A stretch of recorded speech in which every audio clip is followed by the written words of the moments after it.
안녕하세요. 조청현입니다.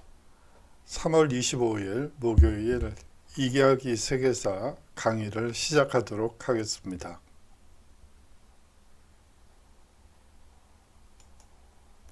자, 오늘 다룰 주제는 파리로 한번 가보도록 하겠습니다. 이쪽에 앵발리드가 있고 에펠탑이 있군요. 멀리에는 고층 건물들이 있는 라데팡스가 있습니다.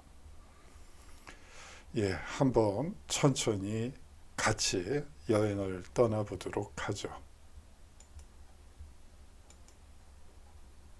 자, 오늘 다룰 주제는요. 먼저 개선문에서 시작을 해서 이제 샹젤리제 거리를 거닌 다음에 이 콩코르드 광장으로 들어서겠습니다. 이 콩코르드 광장 같은 경우에는 이 이름이 계속 바뀌어요. 지금은 콩코르드 광장이지만 루이 15세 광장이기도 했고 또 혁명광장으로 불리기도 하고요.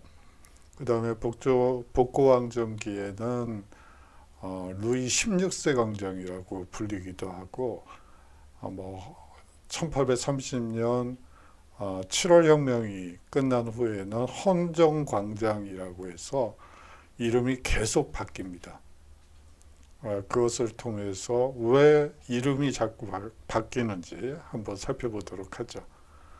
그 다음에 이어서 띨르리 궁과 이제 원래는 후아이알 궁이었는데 이게 혁명 기간에 이제 루브르 박물관으로 개편이 되죠.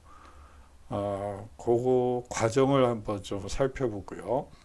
다음으로 노트르담 대성당 화재로 그 첨탑 부분이 소실됐죠. 요새 보건공사를 서두르고 있는 것 같은데 여하튼 노트르담 대성당을 살펴본 뒤에 마지막으로 몽마르트르 언덕을 한번 올라가 보도록 하죠. 자, 오늘 사실상 파리의 중요한 문화유산을 한번 살펴보고요. 다음으로 프랑스 혁명과 문화유산에 대해서 한번 살펴보는 시간을 갖도록 하겠습니다. 아울러서 광장으로 본 다양한 기억들, 이름이 어떻게 바뀌는가에 따라서 이 다양한 기억들이 광장 속에 녹아 들어가 있습니다. 그것을 한번 살펴보도록 하겠습니다. 예, 19세기에 이 파리의 일반적인 풍경이라고 보시면 될 것 같아요. 좋은 그림이라서 하나 가지고 와봤습니다. 자, 이 파리는요, 이 중세와 근대가 조화를 이루고 있는 곳이라고 볼 수가 있습니다. 이 에펠탑이 세워졌을 때 상당히 이 파리의 경관을 해치는 것으로 얘기를 했었죠. 지금은 어떻게 보면 상징 건물이 된 걸로 보여요. 이러한 갈등은 많이 있습니다. 그거는 얘기를 전체적인 흐름을 통해서 다시 말씀드리도록 하겠습니다. 사실상 과거 건물과 이 지하철 입구예요. 입구에 메트로라고 되어 있는데 이 메트로는 다른 게 아니고 지하철을 얘기합니다. 지하철역이죠. 자, 이 릭상부르크 공원의 5회에 이 피크닉에서 샹젤리제 거리의 밤까지 이 프랑스의 낭만적인 수도 파리는 이 소박한 즐거움과 사치스러운 재미를 모두 맛볼 수 있는 공간입니다. 이 고전과 현대가 조화를 이룬 도시라고 볼 수가 있겠죠.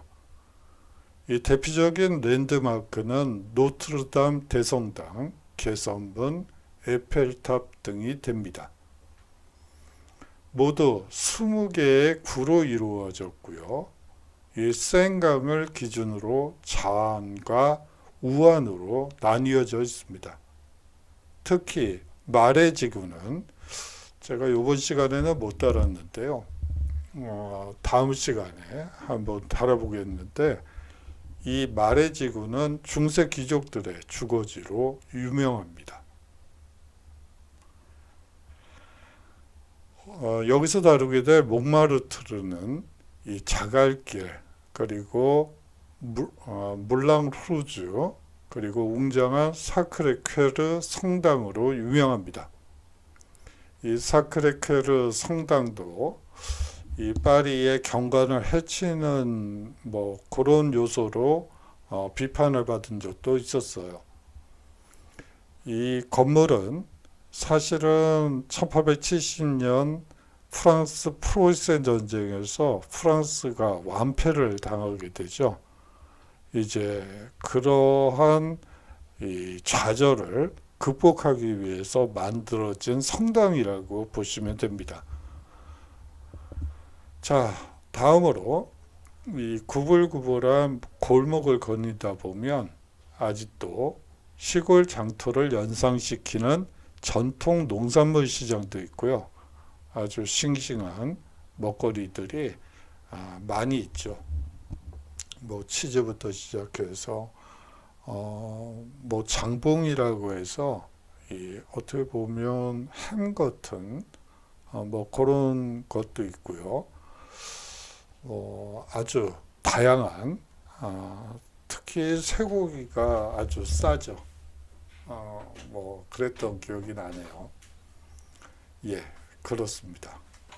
이 크루아상과 마카롱이 가득 쌓인 이 제과점이라든지 이 인근 포도밭에서 수확한 포도로 와인을 만들어 파는 가게 등을 비롯해서 이 여전히 은식기를 사용하는 오래된 레스토랑이나 노천 카페 등 이 각종 레스토랑을 보게 됩니다. 서점을 많이 볼 수 있어요. 그리고 이 세느 강변을 걷다 보면 이 길거리에 간이 이 서점이 있습니다. 여기에 있는 책들은 대부분 옷가지용이라고 해서 싸게 거의 절반값 이하로, 그러니까 중고 서적이죠. 중고 상이라고. 여기는 이제 중고 책을 파는 공간이고, 이쪽은 이제 신간들을 파는 공간이라고 보시면 됩니다. 그래요. 싸게 많은 책을 구할 수 있는 곳이기도 하죠. 이 창문을 통해서 이제 이 아파트들의 구조를 보실 수 있는데요. 대체로 이 원룸들이 우리식으로 얘기하면 원룸이라고 볼 수가 있는데, 원룸이나 투룸 정도가 많이 있어요. 이쪽은 다락방이라고 우리가 얘기하는 다락방 집이라고 볼 수 있고요. 이 파리는 오르세 미술관과 뽕피두 센터의 국립 현대미술관 등 이 박물관과 미술관도 유명합니다. 이 파리는 패션의 도시라고 얘기하죠. 이 포브르 생토노레, 그리고 여기에 있는 랑방, 에르메스, 디올 등 명품 브랜드들이 있습니다. 샹젤리제의 이 가로수길을 거니며 라튀레의 이 마카롱을 맛보거나 메종 겔랑의 이 향수 매장을 둘러봐도 좋을 듯합니다. 뭐 뿐만이 아니고 뭐 루이비통부터 시작해서 크리스찬 디올 뭐 그런 것들도 있고요. 이 가장 대표적인 그 카페 드 플로르라는 이 카페입니다. 이 카페는 뭐 샤르트르가 아니고 사르트르죠. 죄송합니다. 뒤에서 또 샤르트르 대성당을 하다 보니까 발음이 잘못 나갔네요. 사르트르와 시몬느 드 보바르로가 여기서 앙드레지드 뭐 유명한 이 소설가들 그리고 언론인들이 여기에 모여서 여러 얘기들을 했고요. 서로 토론을 했고, 이 카페드 플로르가 유명한 것은 이 저항운동하는 이 나치의 점령이 되죠. 1939년에 이제 프랑스는 나치 지배하에 들어가게 됩니다. 그러면서 독립운동을 하던 사람들, 뭐 레지스탕스라고 얘기를 하지만 뭐 우리식으로 얘기를 하면 독립운동가들이 이곳 카페에 모여서 서로 정보도 얻고 그랬던 곳으로 유명한 곳입니다. 예, 거기에 가면 뭐 아침에 이런 거를 이제 아침 식사로 먹게 되죠. 이거는 메중 겔랑입니다. 겔랭이죠. 예, 유명한 향수 장인들의 장인이라고 보시면 됩니다. 자, 이제 샹젤리제부터 시작해 볼까요? 제일 먼저 개선문이 보이네요. 뭐 개선문이라고도 그러고 에뚜알 개선문이라고도 얘기를 하는데 그냥 여러분들은 개선문이라고 생각하시면 될 것 같습니다.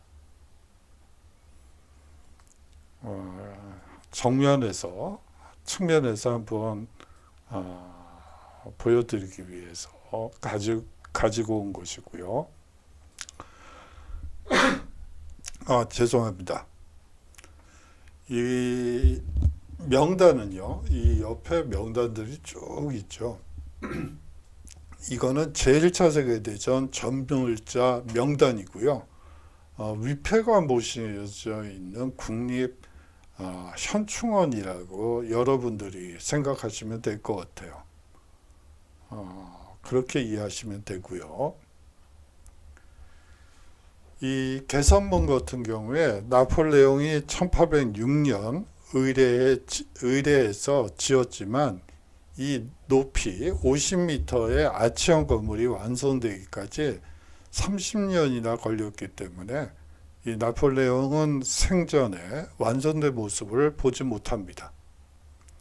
이 에투알 이 개선문은요, 이 프랑스 파리 샹젤리제 거리의 서쪽 끝에 위치해 있고요. 샤를 드골 광장 한복판에 위치한 거대한 개선문입니다. 프랑스 혁명과 나폴레옹 전쟁에서 죽은 전사자들을 기리기 위해서 세워졌고요. 이 개선문 아래에는 당시 전쟁에서 프랑스가 거둔 모든 승전부와 지휘관들의 이름이 양각되어 있습니다. 이 개선문 아래에는 제1차 세계대전 중 죽은 이들을 기리는 무명 용사들의 무덤이 위치해 있죠. 1806년에 건축가인 장 샹그랭에 의해서 장대하고 우아한 신고전주의 양식으로 설계되었습니다. 원래는 로마에 있던 티투스 개선문을 본따지었으며 높이는 약 50m, 너비는 약 45m, 깊이는 22m에 이릅니다. 1919년에 제1차 세계대전이 종전되고 약 3주 후 개선 퍼레이드를 벌일 때 비행사 찰스 고드 프로이가 자신의 비행기를 몰아 개선문의 아치를 통과하여 장안의 화제가 되기도 했었죠. 자, 샹젤리제 거리로 접어 들어가 볼까요? 일단 카페를 또 소개해 드려야 될 것 같아요. 뭐 지금 걸어야지 될 거리가 상당히 길죠. 개선문에서부터 시작해서 노트르담 대성당까지, 그리고 몽마르트르까지 가려면 상당히 한 4~5시간 정도 걸어야지 됩니다.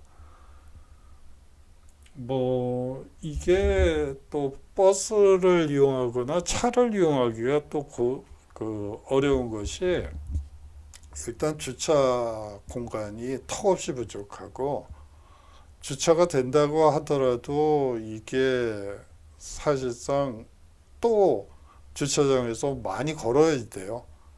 그렇기 때문에 이게 차라리 걸어가는 편이 훨씬 더 낫습니다. 예, 뭐 힘드실 때 뭐 이런 노천 카페에서 쉬는 것도 좋죠. 이 샹젤리제 거리는요, 이 파리 최대의 번화가라고 볼 수가 있습니다. 이 센강의 우환을 따라 펼쳐진 콩쿠르드 광장에서 북서쪽으로 개선문까지 길게 뻗어 있죠. 네, 저희는 이 반대 방향으로, 여기서 말하는 것과 다르게 개선문에서 콩쿠르드 광장으로 이제 가게 됩니다. 길이는 이제 1km 880m, 폭은 70m의 직선 도로고요. 거리 양쪽으로 프라티노스 등의 가로수가 심어져 있고요.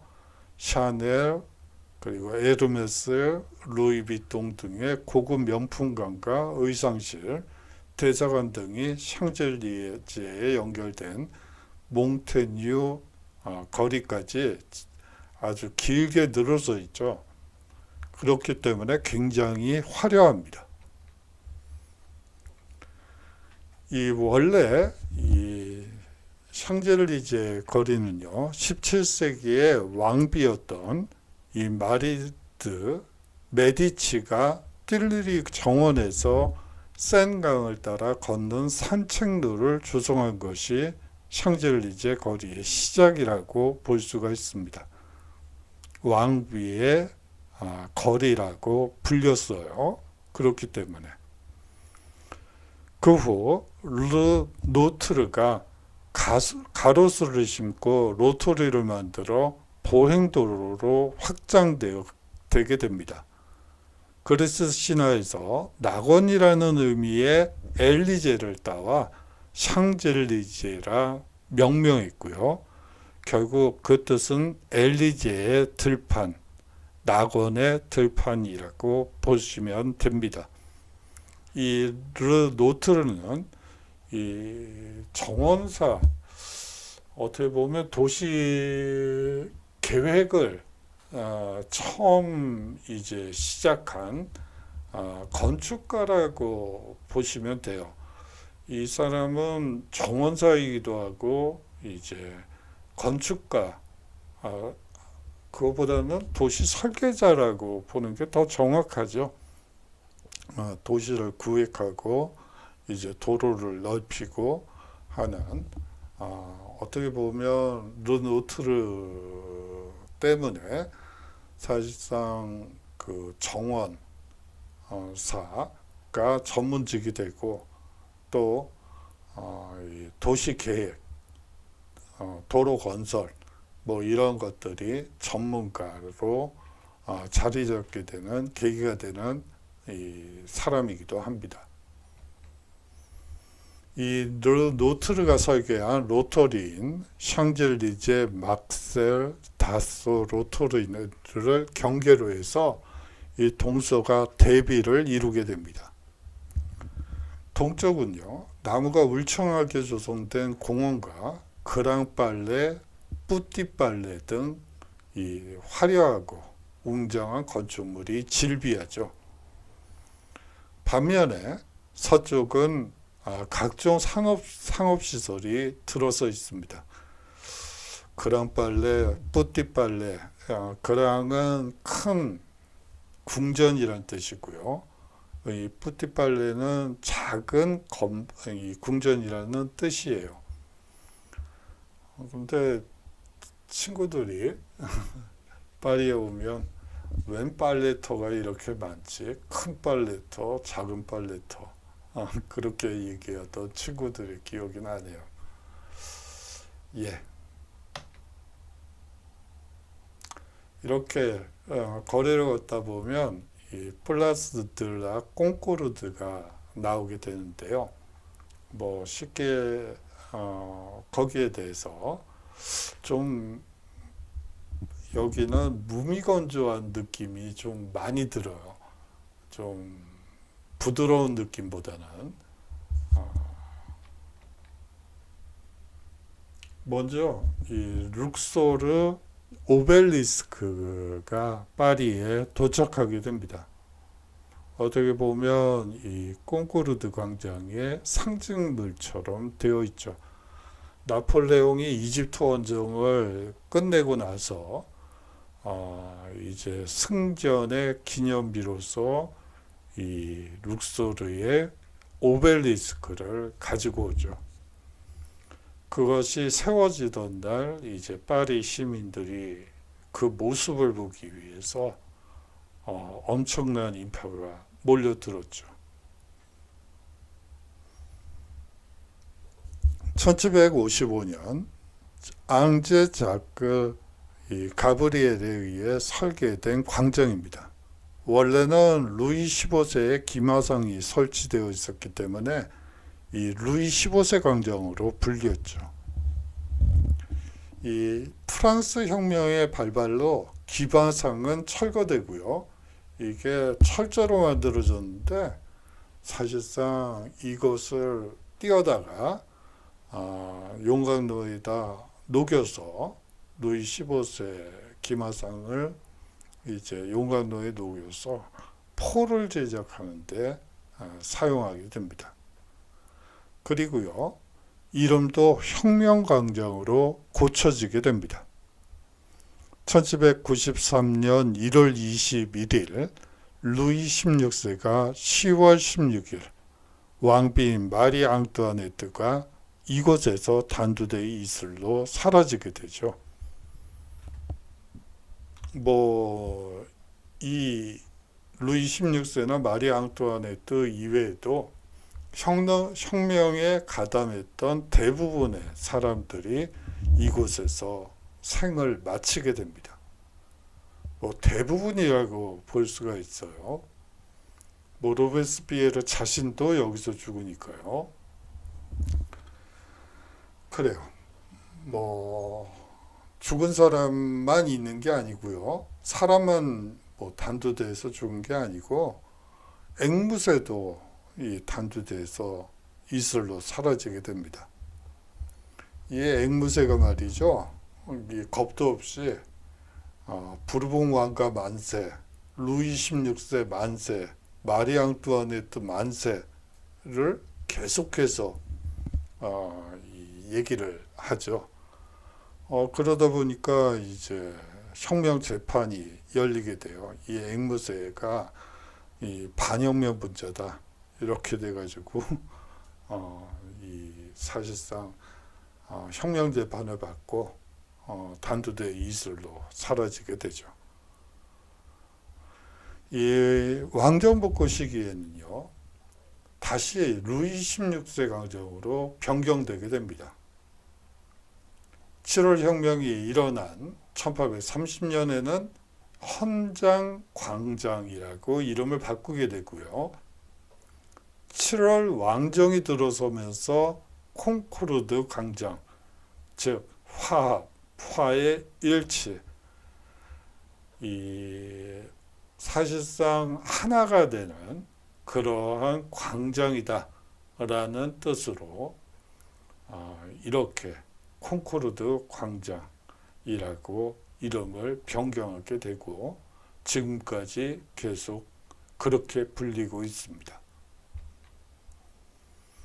자, 이제 콩코르드 광장을 지나서 이제 다리가 많이 아프실 거예요. 거의 지쳐서 쓰러지기 일보 직전쯤 되면 이제 이 자르댕 데 띠르르이가 나오게 됩니다. 띠르르이 정원이 되겠죠. 여기서 일단 좀 쉬었다가 이제 루브르 궁으로 박물관으로 이제 들어가면 좋습니다. 이 빨레 후아이알의 모습입니다. 그야말로 번역하면 왕궁이죠. 왕의 궁이고요. 이거는 이제 혁명이 일어나고 나서 이 빨레 후아이알이 루브르 박물관으로 명칭이 변경됩니다. 이 앞에 세워져 있는 피라미드의 모습이죠. 이것도 사실은 경관을 해친다라고 해서 초기에 만들어졌을 땐 상당히 논란이 됐던 건축물 중에 하나예요. 지금은 루브르 박물관의 상징처럼 또 자리를 잡았지만 이 에펠탑과 마찬가지로 논란의 대상이 됐던 건물이기도 합니다. 이 프랑스 파리의 중심가인 리볼리가에 있는 국립박물관입니다. 이 소장품의 수와 질면에서 메트로폴리탄 미술관과 대형 박물관과 함께 세계적으로 손꼽히는 박물관입니다. 지금의 건물은요, 루브르 궁전을 개조한 것으로 파리의 세느 강변을 포함하여 세계 유산으로 지정되어 있습니다. 자, 루브르 궁과 루브르 박물관과 이 피라미드의 모습입니다. 밀로가 조각한 비너스의 모습이죠. 대표적인 소장품은 아까 보셨던 밀로의 비너스와 모나리자입니다. 다양한 얘기들이 이 모나리자 그림을 통해서 얘기되고 있죠. 설왕설래되고 있습니다. 자화상이라는 얘기도 있고요.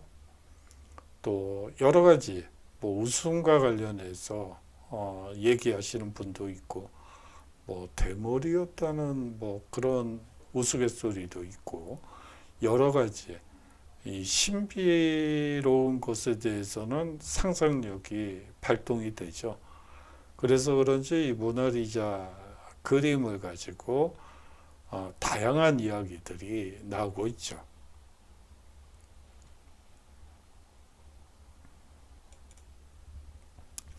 이게 원래는 이 처음에 건축이 됐을 때는 요새로서 건축이 됐어요.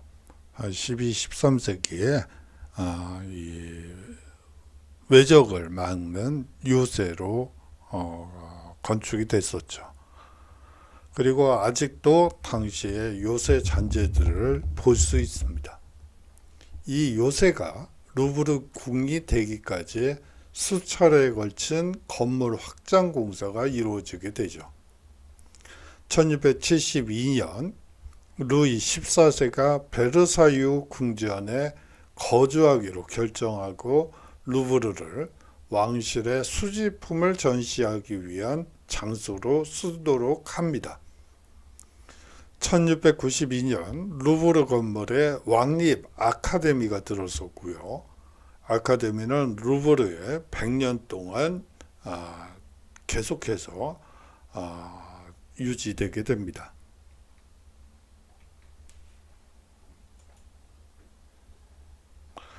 이 박물관 건물 내부의 구조적 문제로 박물관이 1796년부터 1801년까지 문을 닫습니다.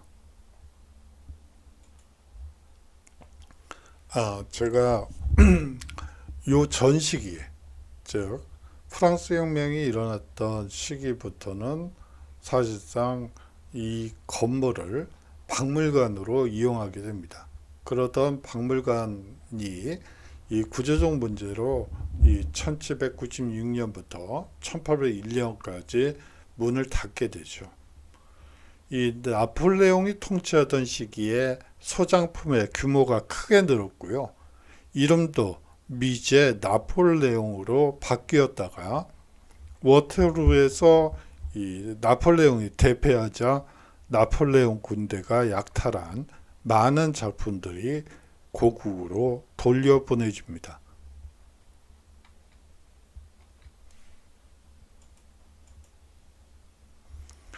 이 복고왕정 시대에 소장품이 대폭 늘어났고요. 제2제국 시대 나폴레옹의 이제 조카죠. 이 조카가 다시 제2제국을 건설하게 되죠. 이 제2제국 시대에 2만여 점의 새로운 수집품이 들어오게 됩니다. 현재는 8개의 전시관으로 나뉘어 있죠.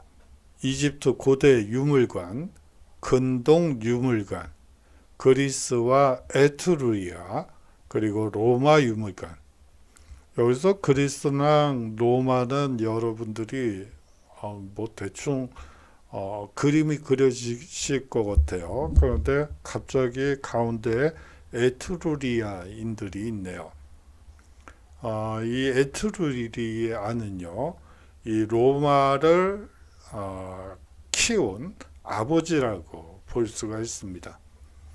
이 로마가 이 이탈리아 반도를 차지하기 전까지 사실상 에트루리아의 식민지라 다름이 없었죠.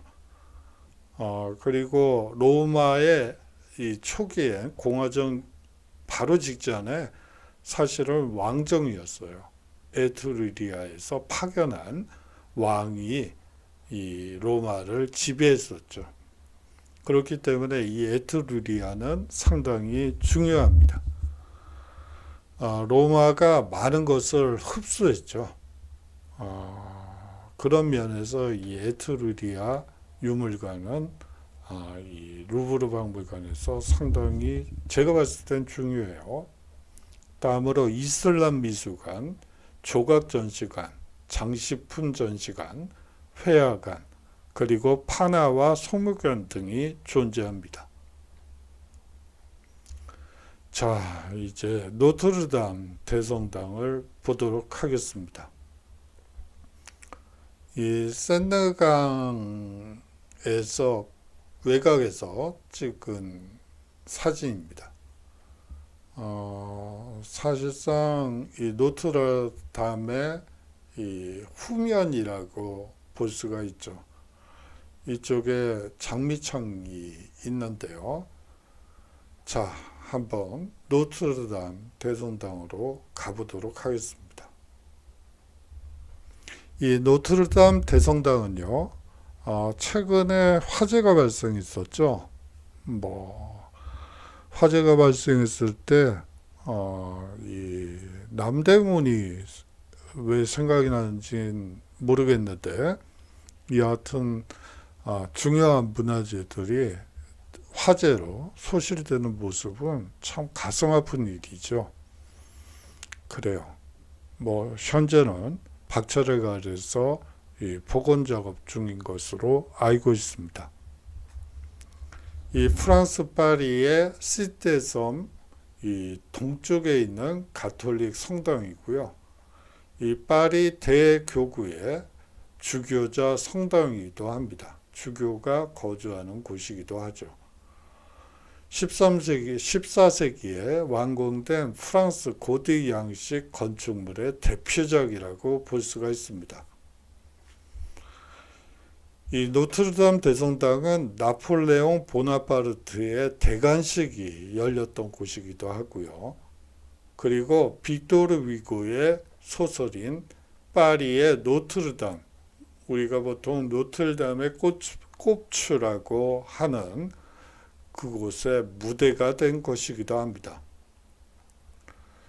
유네스코 세계문화유산이기도 하고요. 파리의 생강 일대의 자연환경 및 그 주변 문화유산인 에펠탑, 루브르 박물관, 앵발리드 등과 묶여서 이 세계문화유산으로 지정되었습니다. 단독 등재는 아니에요. 자, 여기 귀신상이 유명하죠. 귀신상이 첨탑이 불타서 그렇긴 하지만 이 귀신상은 아직 남아 있는 걸로 알고 있고요. 이거 이외에도 몇 가지가 이 상부에 있습니다. 원래는 머리가 안 나왔는데 이 뿔이 달려 있죠. 그래서 좀 뿔이 달려 있습니다. 제가 뭘 말씀을 드리려고 했는데 약간 그런 얘기는 아닌 것 같아요. 이 백년전쟁 중에 이 1431년 영국의 왕 헨리 6세가 이 노트르담 대성당에서 프랑스 왕으로 즉위식을 거행하게 됩니다. 당시 파리 시민들은 잔다르크를 적으로 여길 만큼 영국의 우호적이었음에도 그들의 반발을 사게 되죠. 1456년 이곳에서 잔다르크의 명예회복 재판이 교황청에 의해 정식으로 열리게 됩니다. 1431년 영국 측과 친영국파 프랑스 성직자들이 벌였던 종교재판으로 화형당한 그녀의 이단 판결과 마녀 혐의가 이곳에서 취소되게 되죠. 이 성당 안에는 잔다르크의 성상이 세워지기도 합니다. 이것 때문에요. 자, 여기서 이제 백년전쟁이라는 말이 나왔는데요. 사실상 거의 100년 동안 전쟁이 있었습니다. 한 가지 이게 100년 동안 계속해서 교전이 있었던 건 아니고요. 사실상 휴전 기간도 한 10년 이상 되기 때문에 뭐 100년 전쟁이라고 볼 수는 없는데 여하튼 이 전쟁의 가장 큰 특징 중에 하나는요. 사실상 영국의 왕 헨리 6세는 프랑스의 가스코뉴의 영주였어요. 다시 말하면 주군이 프랑스 국왕이 돼버리는 거예요. 영국 왕인데, 물론 여기선 영국이 아니죠. 잉글랜드의 왕이죠. 우리가 약간 좀 이 역사를 얘기를 할 때 잉글랜드, 웨일즈, 스코틀랜드, 아일랜드를 막 섞어서 영국이라고 그냥 얘기하는 경향이 있습니다. 그렇게 얘기하면 안 되죠. 잉글랜드의 왕 헨리 6세예요. 여하튼 이 잉글랜드 왕 헨리 6세는 이 프랑스 국왕을 주군으로 모시고 있는 그런 거라고 생각하시면 돼요.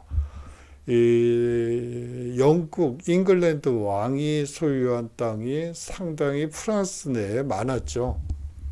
가스코뉴 지방뿐만이 아니고 뭐 부르타뉴 지역도 마찬가지고요.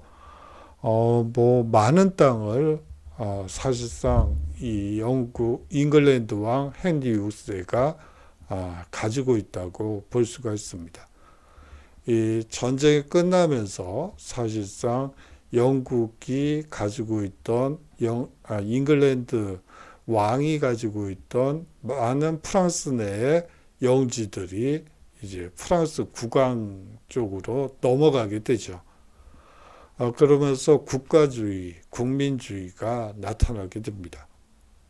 여러분들이 한번 그 부분은 사실상 중세사를 할 때 이제 근대로 넘어오는 과정에서 가장 큰 의미가 있는 순간이죠. 여기서 한 가지만 더 말씀을 드리면 이 잔다르크를 이 화포 장인으로 보는 입장도 있어요. 사실상 이 오를레앙 전투에서 이 잔다르크가 승리한 원인은 무엇이었는가 라고 학자들이 연구를 해보니까 사실상 잔다르크는 그 대포를 처음 도입해서 영국군을 괴멸시켰다고 보는 것이죠. 그리고 실제로 대포가 이 시기에 나타나게 됩니다. 예, 그렇고요. 두 번째 에피소드로 넘어가 보도록 하겠습니다. 스테인드 글라스의 모습이에요. 자, 프랑스 혁명은요, 귀족 문화 그리고 종교 문화 자체를 증오하는 시민들에게 성당 내의 조각상이 훼손되고 대프랑스 동맹군에 맞서기 위해 성당 내에 철제 물품들이 증발돼서 대포로 이제 변신하게 됩니다. 아울러서 이신론자들의 신전으로도 쓰이게 되죠. 여러분들이 이신론이라는 말에 약간 좀 당황하실 수도 있을 것 같아요. 이신론이라는 것은 이성교라고 여러분들이 간단하게 생각하시면 돼요. 하느님을 믿는 게 아니고 이성을 믿는 거죠. 전지전능한 하느님이 아니고 전지전능한 이성을 믿는 종교다 라고 보시면 됩니다. 어떻게 보면 계몽주의가 극단으로 갔을 때 나타나는 현상이기도 하죠. 예, 그렇고요. 성당이 프랑스의 기득권 사회의 상징으로 비춰질 수밖에 없었습니다. 이 프랑스 혁명 당시에 이 상길로트, 길로트라는 거를 아시나요? 이 길로트는요, 이 반바지라고 여러분들이 생각하시면 돼요. 이 프랑스 귀족들은 반바지에 스타킹을 신고 이 높은 굽의 구두를 신었죠.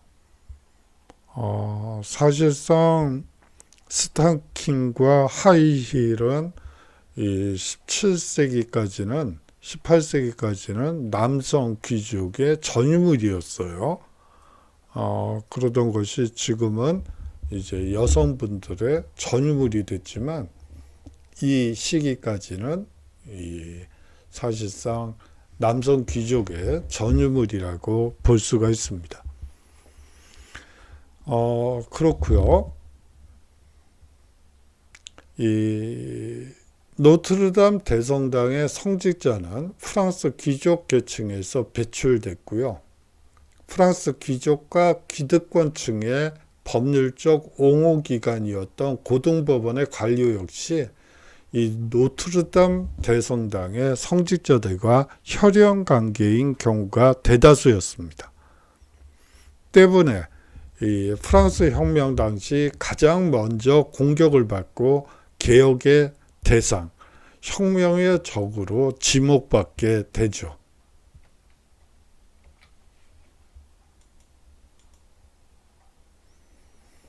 예, 엠마누엘 종이라고 해요. 이 성당의 첨탑에 있던 종입니다. 이 나폴레옹 전쟁을 거치면서 내부가 외양간으로 쓰이기도 합니다. 이를 안타깝게 여긴 빅토르 위고가 성당의 훼손을 막으려고 쓴 소설이 바로 노트르담의 꼽추입니다. 매번 이 종을 쳤던 사람이 바로 이 노트르담의 꼽추였죠. 출간 후 건축가인 장 바프티스트 라슈와 이 외젠 비올레르 디크르에 의해 1845년부터 20여년에 걸쳐 복원되게 됩니다. 스테인드 글라스와 성상들, 중앙 첨탑 등이 이 시기에 복원되게 되죠. 이 빅토르 위고의 고전소설인 노트르담의 꼽추를 통해 세계적으로 유명해진 이 노트르담 탑에는 이 13톤이 넘는 이 엠마누엘 정도 가까이서 볼 수 있습니다. 지금은 볼 수 없죠. 첨탑 자체가 사실상 복원을 해야지 되니까요. 13세기에 제작된 북쪽 창을 비롯한 3개의 오래된 스테인드 글라스 창과 인상적인 그랜드 오르간이, 파이프 오르간이 인상적입니다. 이 성당의 지하에도 흥미진진한 세상이 펼쳐지죠. 노트르담 지하 79m에는 으스스한 이 고대 지하실이 있습니다. 여기에는 로마 시대 파리를 가리키는 이름인 리테스의 유물 등 대단히 흥미로운 이 갈로 로마 시대의 이 유물이 있죠. 자, 몽마르트를 한번 가보도록 하죠.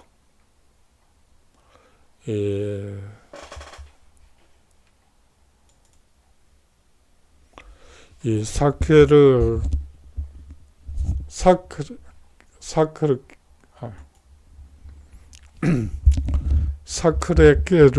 성당 내부의 모습입니다.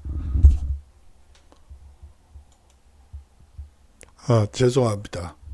계속 목에 잠겨서 발음이 잘 안 되네요. 죄송합니다.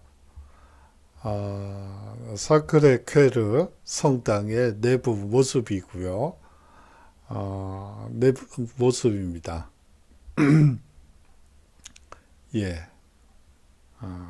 정면을 한번 많은 사람들이 모여 있죠.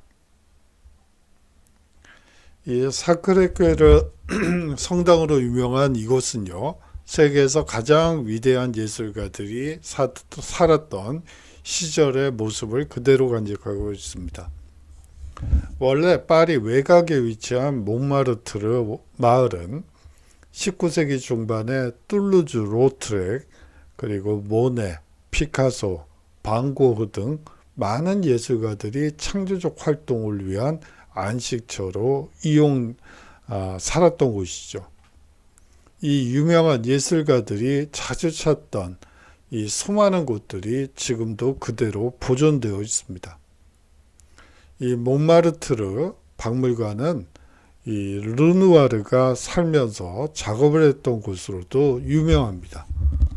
지금은 원고, 편지, 죄송합니다. 포스터, 사진, 고고학 유물 등이 전시되어 있죠.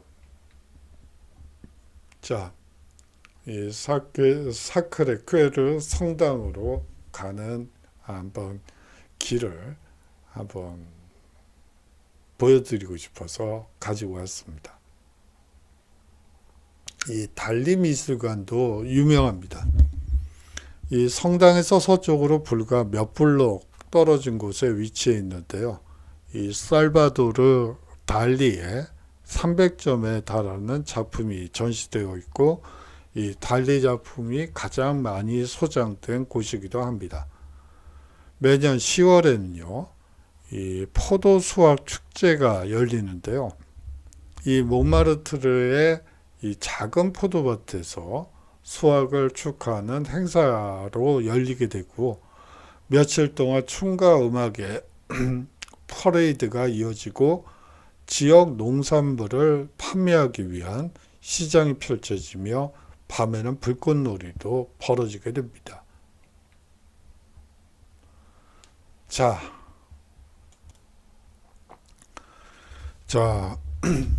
파리로 한번 여행을 가봤는데요. 여러분들께 맑은 목소리로 인사드리지 못한 점 죄송하게 생각합니다. 오늘의 핵심을 한번 살펴보도록 할게요. 이 노트르담 대성당과 이 프랑스 혁명. 오늘이 4주차죠. 그러면 여러분들께 주차과제를 한번 내보도록 할게요. 아래 나와 있는 세 가지 주제 중에서 하나를 정해서 여러분들이 한번 정리해 보시는 건 어떨까요? 자, 과제란에 2주차처럼 과제란을 한번 만들어 보도록 하겠습니다. 첫 번째 주제는요, 노트르담 대성당과 프랑스 혁명에 대해서 한번 정리해 주셨으면 좋겠습니다. 이 노트르담 대성당은요, 이 이성교의 본당이 되어버려요. 그렇게 되면서 이 노트르담 대성당 내에 있던 모든 종교 관련 시설들이 모두 이제 이성교로 전환하게 됩니다. 자, 그 과정을 한번 정리해 보시면 좋을 것 같아요. 자, 다음 두 번째 주제는요, 이 광장으로 본 기억의 다양성입니다. 이 콩코르드 광장의 경우에 이 사실상 이름이 계속 바뀐다고 말씀을 드렸죠. 이 루이 15세 광장에서 혁명광장으로 변하고요. 혁명광장에서 이제 또 루이 16세 광장으로 변모되고요. 루이 16세 광장에서 헌장 광장으로 변화된 뒤 결국은 콩코르드 광장, 즉 화훼와 일치의 광장으로 이름이 계속 변하게 됩니다. 한 광장을 가지고 다양한 이름으로 불려진다는 것은 그만큼 그 장소가 차지하는 비중이 높기 때문이라는 점도 말씀드리고 싶네요. 다음으로 몽마르트르가 예술의 중심지가 된 이유에 대해서 한번 여러분들이 정리를 해주셨으면 좋겠습니다. 사실상 파리의 외곽지대이기 때문에 이 주거비가 싸죠. 이 파리 시내보다는 그런 점도 많은 영향을 미치는 요소 중에 하나입니다. 사실은 이 프랑스 이거는 지하철의 모습이에요. 앞에 나왔었는데 제가 그냥 쑥 지나가 버렸네요. 파리 지하철을 한번 만들어 봤고요. 이 삼색기를 달까 하다가 삼색기가 좀 그래서요. 이 색깔로 한번 표시해 봤어요. 이 파란색은 리베르테 자유고요. 이 빨간색은 에갈리테 즉 평등이고, 그리고 하얀색은 원래는 부르봉의 상징색이에요. 이 혁명 초기에 이 입헌군주정을 할 때 이 부르봉 왕가를 이 프랑스 국기에 넣기 위해서 하얀색을 썼는데, 나중에는 프라테르니테, 형제라는 표어로 나타나죠. 프랑스 혁명은 혁명 기간 동안 한 번도 여성에게 참정권을 부여한 바가 없습니다. 이 구주라는 여성분이 있습니다. 여성혁명가라고 볼 수가 있겠죠. 우리가 앞서 얘기했던 콩쿠르드 광장에서 단두대의 이슬로 또 사라지는 분이기도 합니다. 이 사람은 사실상 이펀 군주정을 생각했고요. 이제 루이 16세가 죽은 이후에는 공화파로 전향하게 됩니다. 그런데 이 사람은 아주 재밌는 이력을 가지고 있죠. 제가 너무 좀 오래 하네요. 그래서 칼을 뽑았는데 뭐 다른 요소들보다 이 드구즈의 경우에는 인간과 시민의 권리 선언을 바꿔서 인간과 여성의 권리 선언을 쓰고요. 이 사실상 장자크 루소의 사회계약론엔 이런 표현이 있어요. 여성은 남성의 복종해야 된다. 그게 자연법이다. 뭐 이런 식의 표현이 있어요. 거기에 대해서 드구즈 여사는 이렇게 얘기를 하죠. 잠시만요. 제가 루소에 반발해서 사회계약론이라는 이 드구즈판 사회계약론을 펴내게 됩니다. 혁명이 과격화되죠. 그러한 과격한 혁명에 대해서 이 드구즈는 이 가부장적인 권위를 휘둘러서 애꿎은 사람들을 잡는다고, 여성들에게는 어떠한 권리도 주지 않으면서 권력만 휘두른다고 자코벤파를 비판하면서 결국은 단두대의 이슬로 사라지게 되죠. 마지막 얘기가 약간 좀 옆으로 많이 갔네요.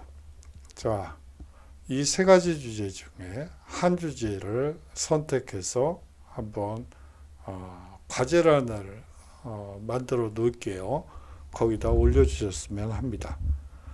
자, 장시간 동안 수업 들어주시느라고 수고 많으셨고요. 다음 주에 인사드릴게요. 안녕히 계십시오.